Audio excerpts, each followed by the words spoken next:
Welcome back. I'm so excited to have you here because today is all about almonds. I love using almonds in the kitchen because one, they're delicious, but two, they're full of fiber, full of protein, they've got a lot of vitamin E, and they're just really good for you. Almonds are used a lot in dairy-free cooking, but whether or not you're dairy-free, you're going to love these recipes. Today we're going to make almond milk, almond butter, and then we're going to turn the almond butter into almond cookies.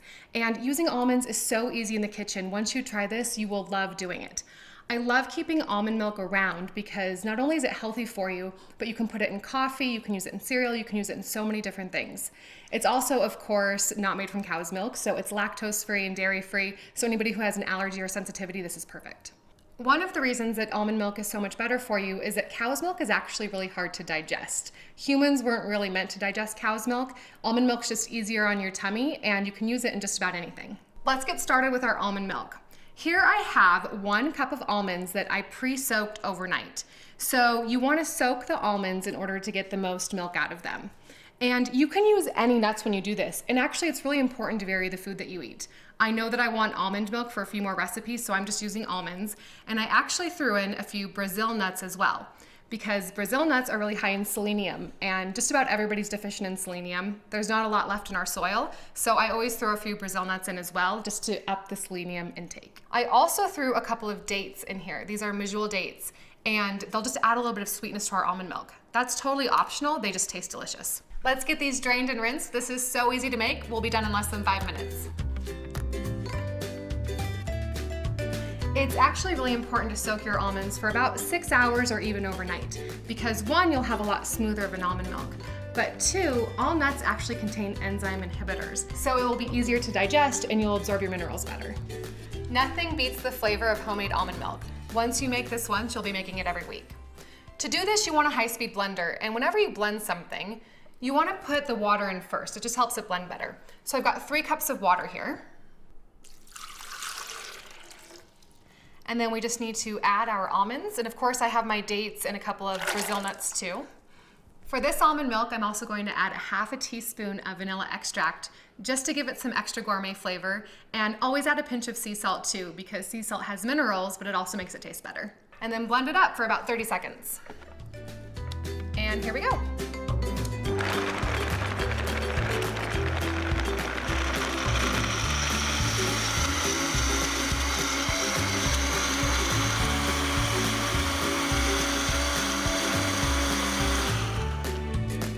This looks perfect, and you actually don't want to blend this for too long because these high-speed blenders create friction, which creates heat, and you don't want to heat this up. So you can leave it this way because it has a lot of fiber, but if you're like me and most people, you want it smooth. So I'm actually going to strain it through a nut milk bag. I have 2 nut milk bags here, and I want to show you guys the difference. So you can find these online, they're really inexpensive. This one's bigger, and you see that the mesh is actually bigger. So some of the fiber will go through, which I like, but I also have this nut milk bag that is a really, really fine mesh. And I love putting it a second time through this one because it makes the smoothest almond milk. And then we'll have our almond pulp in the bottom of this, and you can actually even turn that into almond flour. So let me show you that. When you strain this, definitely do it into a bowl. And I like to do it into something with a spout so it's easier to pour. The first time I made this, I actually tried to do it directly into a mason jar. And the pulp is too much, so when you try and pull it out, almond milk goes everywhere. Do not do that. So just get your nut milk bag around the bowl and pour it in gently.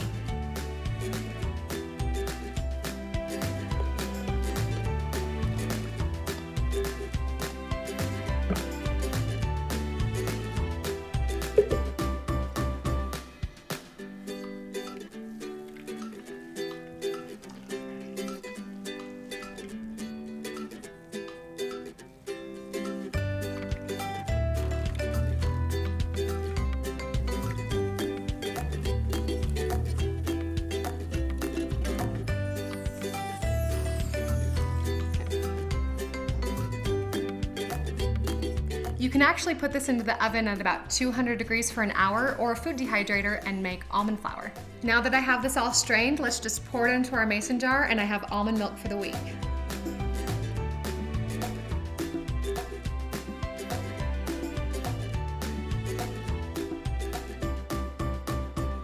Now that we've made our almond milk, we're going to make almond butter. And almond butter is incredibly easy to make. It's just almonds. You can choose to put some salt and a little bit of oil in it if you want to, but you really just need almonds to make this.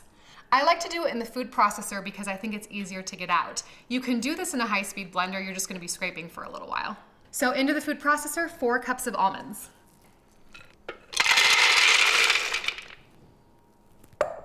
I'm using dry almonds here. We do soak them for almond milk because it makes it a lot smoother.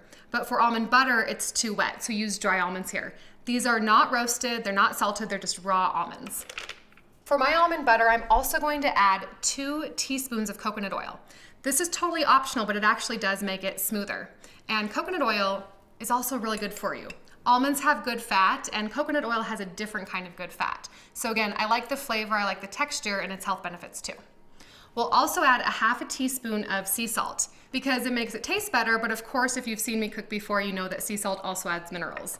I have coconut oil on my hands here. I'm just gonna mix it in because it's really good for your skin. We'll put the lid on, and the only thing you need to know about this is it takes 6 or 7 minutes. So when we start processing it, don't be alarmed because at first it's just going to look like breadcrumbs. Every 2 minutes, scrape down the sides, and in about 7 or 8 minutes, you're going to have very smooth almond butter.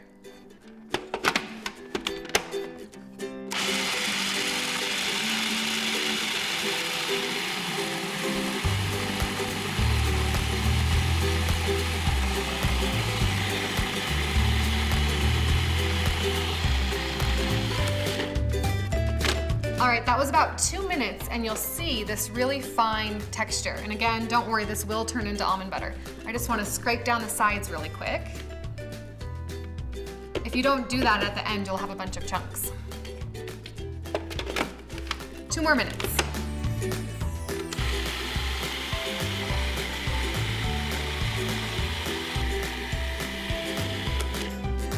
All right, round 2, time to scrape it down again. This is where it's starting to come together. So you'll see it'll kind of set up on the sides. But again, just push it all down. We're getting really close here. It really goes from crumbs to almond butter pretty quickly.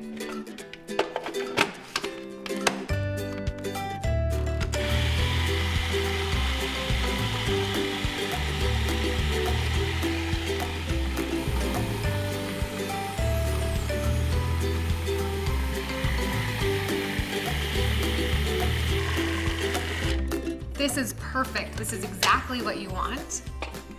I'm just gonna scrape it down one more time to get the bits off of the sides. Oh, this smells so good too. One more quick whirl.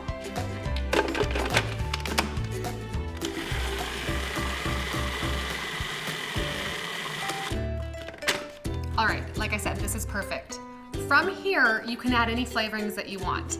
I like to add 1/2 teaspoon of vanilla and some cinnamon and also some honey to sweeten it up.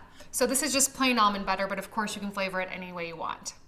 People ask me often, what do you use almond butter for? And you can basically use it anywhere you would use peanut butter. It's great on its own for a snack, or you can put it in sandwiches, or you can put it in dressings, just anywhere.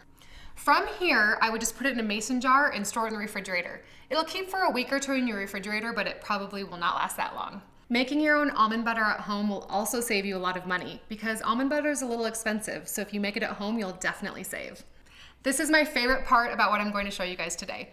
We'll take our homemade almond butter and turn it into almond butter cookies. You can of course do this with store-bought almond butter as well, but I think it's extra special when you make it from scratch. Let's preheat the oven to 350 degrees. This comes together so easily. We'll start by adding a couple of tablespoons of honey. So this is unsweetened almond butter that I just made. So if you buy sweetened almond butter, then of course you can skip this step. Or you can just sweeten up your almond butter and store it that way. Let's do a couple tablespoons of honey. You can just eyeball this, it doesn't have to be exact. I also really like cinnamon, so I'm gonna add 1/2 teaspoon of ground cinnamon. And 1/2 teaspoon of pure vanilla extract. When you buy vanilla extract, make sure you read the ingredients. A lot of companies put filler in their vanilla extract, and that's not great for you. Add a healthy pinch of sea salt. And then here's the important part, 2 teaspoons of baking soda. This will help them rise.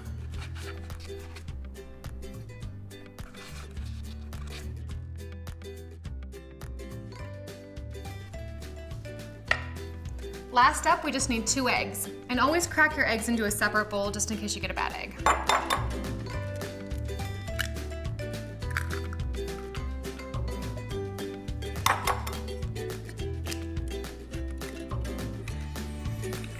Perfect, into the food processor.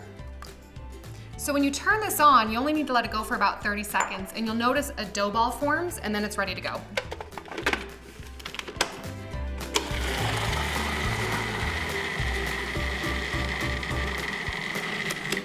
You might need to scrape it down once or twice just to get all of the ingredients in.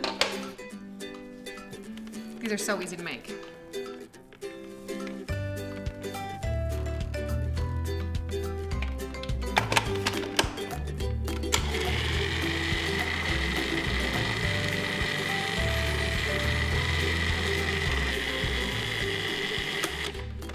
Ooh, this is perfect. You can see it really comes together like a dough.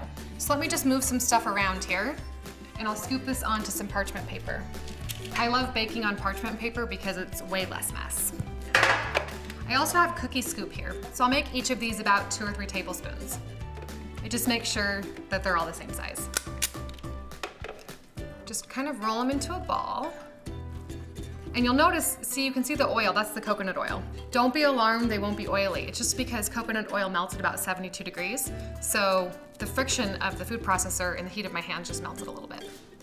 So roll those out.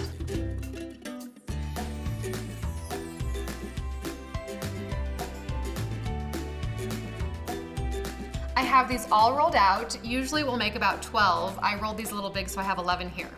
I also like to take a fork and give a little bit of an ode to peanut butter cookies because these actually taste a lot like peanut butter cookies. Even if you don't do the fork, you need to press them down a little bit so they cook. But press them down a little bit and then just take your fork and do a little crosshatch right in the center.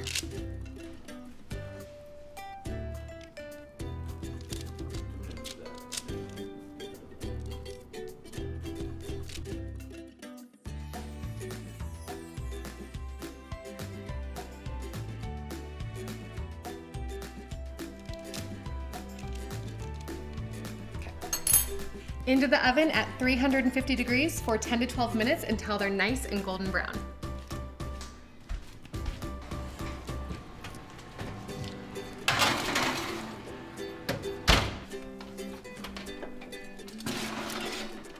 These smell insanely good and they look great too. So these are so healthy, there's barely any sweetener in here. You could actually even eat these for breakfast. It's basically just almonds and eggs.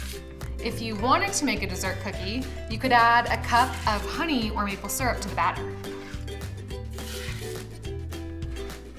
I'll just get these all on here.